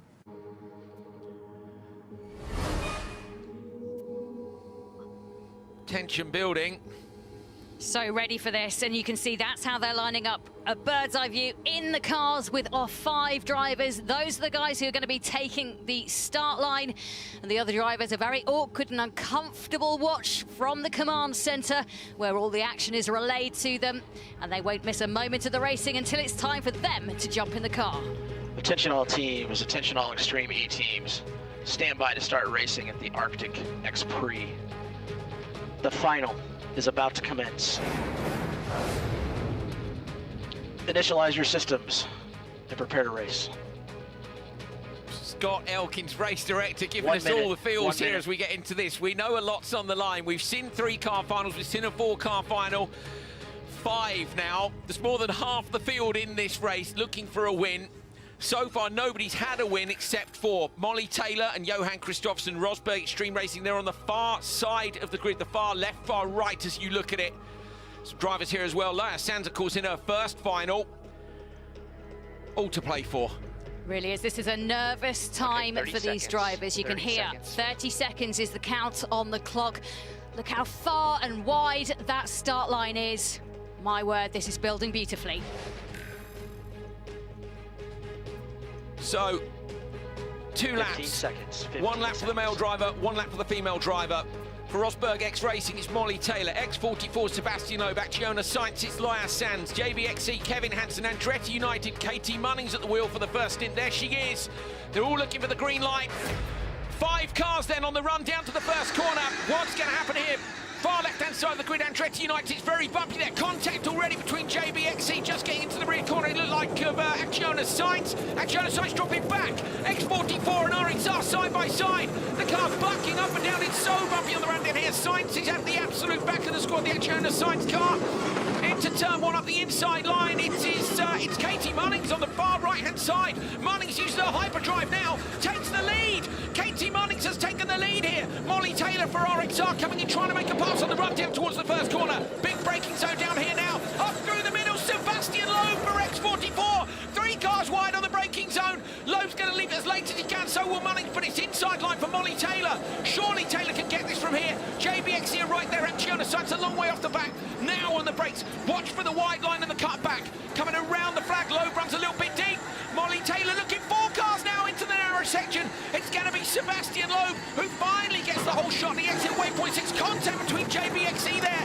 Can't quite make the pass, and it's Andretti United who hold on to 3rd. Yeah, absolutely muscled out, but just look at that. The Sainz team haven't used their hyperdrive. That's the special boost of power. They get an extra 4 seconds of power, so they've still got that to come. But, right, at the moment, it is the X44 team out in front. Then it's the RXR team leading the standings. United Andretti are next. Then it's JBXE and the Acciona Sainz team bringing up the rear, but they are so close together. This is a really important section. We've seen passing at the lake before. Can anyone make it fantastic look at JBXE. They're bouncing all over the back of Andretti United. So JBXE may look for a look up the inside here. It's Kevin Hansen will try and pass Katie Munnings where Sebastian Loeb did earlier on today. Not close enough, though, to make that work. He tried, didn't he, up the hill, but he got squeezed out. Now he's stuck in behind. Really, these cars need to do the best they can to catch up with Sebastian Loeb. Make sure they're in a train there behind. Leia Sands only 4.7 back, and as you said, Jenny, can she make up some of that time using hyperdrive? Yeah, we've had so much bad luck, I think it's worth pointing out, for the X44 team. They wanted to come in here great on a Saturday. Sunday, not so good for them. So they're trying to power out in front, really get an advantage. Remember, the first drivers go out, they come in for the switch, and then they'll have to change driver and do another lap of this very challenging, just over 8-kilometre track. And my word, Jenson Button's team are hunting down Andretti United. Both drivers have got to do an absolutely bang-on job here. Kevin Hansen runs the car up over the bushes on both the right and the left-hand side. Gives Katie Munnings a little bit of breathing space. She'll be pleased about that because this next section, Jenny, is where we saw a pass earlier on today. Christina Gutierrez had a look up the inside and actually managed to make a pass sticking to the hairpin. The first one we've seen on the brakes, but he's too far back, so that's good for Katie. Yeah, really is. So at the moment, you can see it's the X44 car. They've taken the turn round at number 16, turn 16, right in front of the Russell Glacier. You can see that at the back of your screen, just swishes to the left of ours. Next up, it's the Rosberg car as they travel, and they've grown a little bit of a gap, as you can see, just over 2 seconds to the Andretti United team. And then it's JBXE and the Axiona Science team still have their hyperdrive to use, so all is not lost for sure. There's still a long way to go in this. Airing it out big time there, Katie Munnings over the crest. The gap out front, look, is 10.8 seconds for Sebastian Loeb. Now it's 12.3. So Loeb is really gapping them. He's going to come in and hand over to Christina Gutierrez. He wants to give her as much breathing space as possible because she's going to be chased by Johan Kristoffersen and Timmy Hansen for RXR and Andretti United. And they're going to chase her really hard. We've seen people hold on, Jenny, for the whole lap, but you've got to get that gap as big as you can. Loeb trying to check out front. Here he is. Yep, Loeb absolutely showing the class of a man who has won so many World Rally Championships. 9 championship titles to him, but look at the cars bouncing around. Munnings with an absolutely huge jump in the background. I almost misjudged it. It was really high, nearly landed on nose. Got away with it this time, but pushing really, really hard to try and get past Taylor. Managed to pass Taylor in the previous run in the semi-final. Munnings trying to get alongside again. Rear of the car kicks up high. You can see her view across the right-hand side. Molly Taylor going to go late on the brakes and try and defend from them. Katie Munnings is on fire today. She is absolutely pushing this. She knows what she wants. She wants the scalp of Molly Taylor in front of her. Taylor, such a pro when it comes to rally driving, and Munnings really trying to bring it to her. What can she do? She's really trying, but I don't think she's... Look, she's actually closing in on her, isn't she? Amazing. 15 seconds now, the gap between Loeb for X44 and Taylor for RXR. Taylor, of course, is now in that battle with Munnings. That means you're watching your mirrors a little bit. Loeb, look, he's sideways through the left-hander. He's going to come in with a massive gap, as you see. Leia Sands finally uses a hyperdrive out the back, but 11.4 seconds down. That's going to be a big gap for Carlos to try and make up on lap 2. Yeah, that wide shot really gave you an idea of just how impressive the battle is. Loeb out in front, but look, Taylor, Munnings, they're really battling here. And I tell you what, Munnings is really keeping Taylor honest. This is a really difficult section through the rock garden, challenging boulders that we've seen wrecking some of the cars if you take the wrong line. It's about precision and making it work perfectly. Yeah, that was bang on, really precise from Loeb, but committed as well. And now Kevin Hansen is back onto the back of Taylor and Munnings. So Kevin has really closed the gap down. Is anyone going to go for an alternate line? I think not on this lap. I think they'll take it steady. Molly Taylor crosses the rock field successfully, followed by Munnings. Kevin Hansen in the background taking more risk. Munnings got slightly sideways, so she dropped back down onto the dirt. They're going to hit to the switch zone now. Yeah, so the cars will speed up and you can make a lot of time on braking. We've seen it already. Loeb looks like he's checking out so far. The switch needs to go right. I tell you what, Hansen is really trying to claw back time, but they'll come into the switch zone. And at the point where the marker denotes, they have to slow down to 30 kilometers per hour. You can see there, actually Taylor goes early, and then behind them, Munnings, she did a good job. Munnings was close there. She was really close. I thought she might collect the back of Taylor, but brilliant job. And she, of course, will have been watching because we saw Kristoffersen make a pass on the braking zone into the switch zone. Not somewhere we'd ever thought we'd see a pass before, but we've not seen such close racing as we're seeing here in Greenland for round 3. Halfway point in the season, X44 in the lead with a decent gap over RXR. Can they take some championship points off them, Jenny? The gap's down to 12 points now. Driver change time. Here we go. Okay, so Sebastian Loeb gets out of the car. He's handing over to Christina Gutierrez, 30-year-old Spanish driver. Just having a little listen to them. We heard someone say puncture. We heard someone say puncture in the background. Have they got a problem on the X44 machine? They have the rear rights down. The leader's got a rear right puncture. So they can fix it. They have a tyre there. You can see at the back the engineer mechanic just getting the car up on the jacks. They'll have a chance to get back in this, but this is maybe blowing away a lead. They had the lead by such a long place. Rear right puncture. They've got to replace it. We thought his line was good across the rock garden, but maybe it wasn't, Jenny. Maybe he just had a problem. They got the wheel off already. They're waiting for the 45 seconds. Loeb's got the wheel nuts in his hand in the car. She'll be belting herself in. Yeah, 9 times World Rally Champion becomes a mechanic for the moment as he has to help this stricken team to get back up and running. But this leaves it wide open. 45 seconds. The drivers are held for. They have to do a mandatory change. If you go over that time, fair enough. But it looks like the fast team is away, and it's the Rosberg team. Yeah, RXR out already. Remember that Loeb came in with some 18 seconds up, so this is now lost time, big time for them. He's changed many a wheel in a forest and on a tarmac rally stage under 2 minutes. 3 cars leaving now from the switch zone, super close together. Unbelievable. JBXE hunting down the background. You can see it's going to be Timmy Hansen leading out for Andretti United. Johan Kristoffersen, the last 2 World Rallycross champions, going head-to-head. And behind them, Michaela Arlen-Kotlinski going to try and hang on for JBXE. My word, this is going to be close. It's almost like a full restart, isn't it? They're so level at the moment, and you can see the Andretti United team. They've got away well. These two going side by side. I think there's a little bit of contact between the two of them as well. There's so much to make up for Gutierrez and Sainz at the back end of this. But Arlen-Kotlinski chasing down the Rosberg team, and Christina Gutierrez out the front. They're only 18 seconds back. 18 seconds back with Sebastian Loeb's team having changed the wheel. Absolutely brilliant. Let's hand over to our commentary box. Lucas de Grassi, Formula E 2017 champion. This is a great battle, isn't it, Lucas? Yes, unbelievable. It's so good to see so much respect for these guys. I did a lap yesterday on the track, and it's just completely insane what these guys are doing, and the racing is super close. It's fully open until, I would say, the rocks in the end. Absolutely fantastic, isn't it? You must fancy a go at this yourself, surely. I mean, you know, a man of your caliber with, you know, all that circuit racing expertise. We can get you dirty, can't we? Get you out here?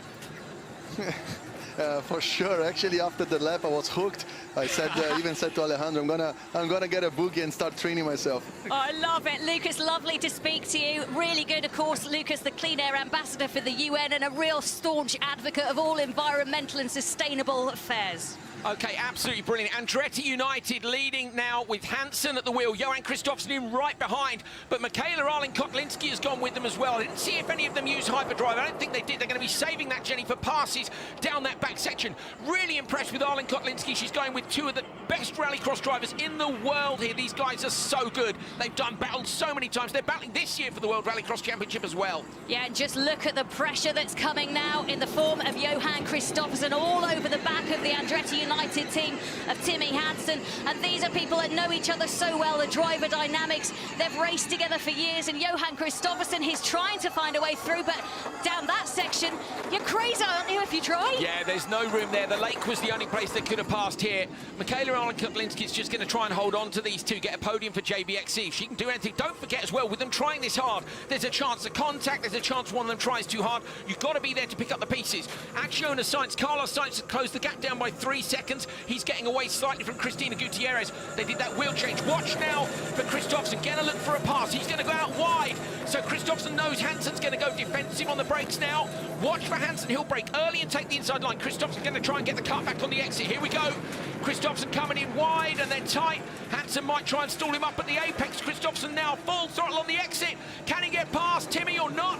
I think he might have just edged. He's going to try and shut the door into the left hand, and now they're still almost side by side. It's so hard to tell from here. Oh, over the crest, they are still side by side. So one of them takes the higher line, one of them the lower line, and you can see Timmy Hansen took that lower line, but the air they got there, incredible. This is a real duke it out fight, and they are no holds barred. Oh, but damage for the Rosberg car.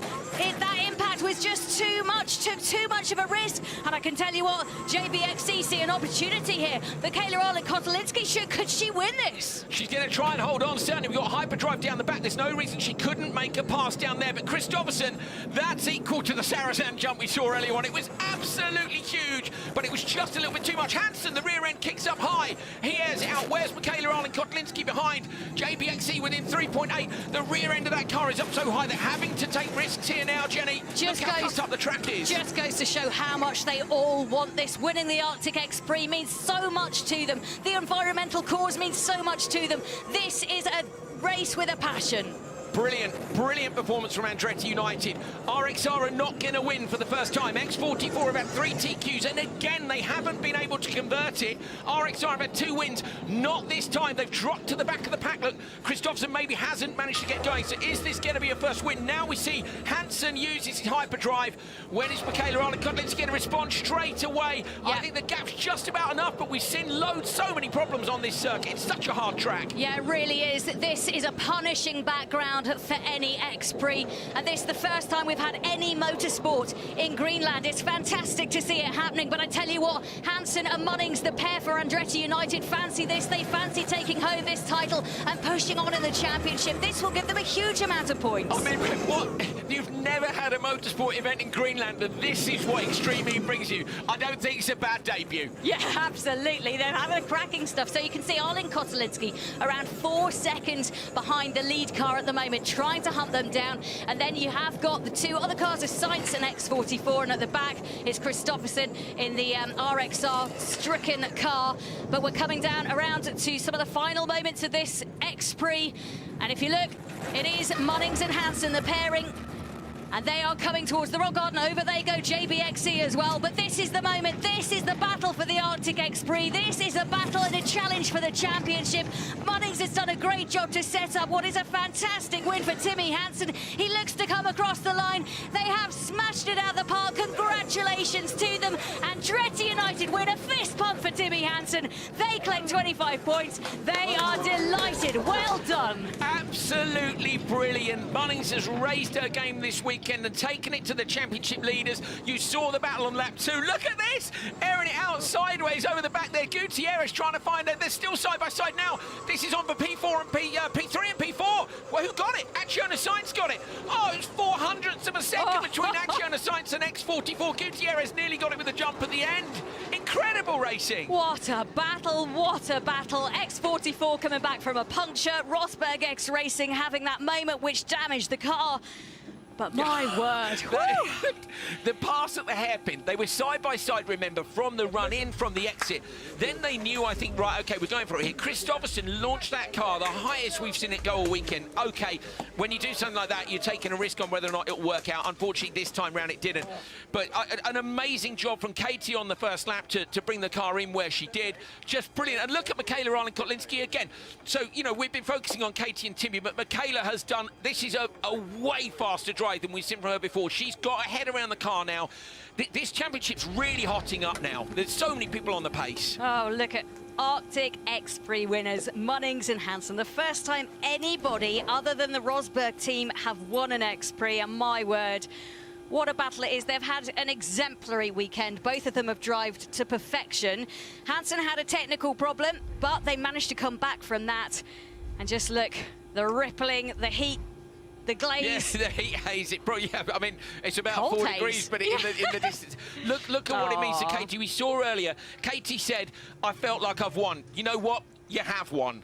Absolutely. Christina Gutierrez, look at this. The race is on. She knew it. But she went outside the marker, actually, when she came back. So she may well get a penalty for that because she went wide. I thought when she crossed over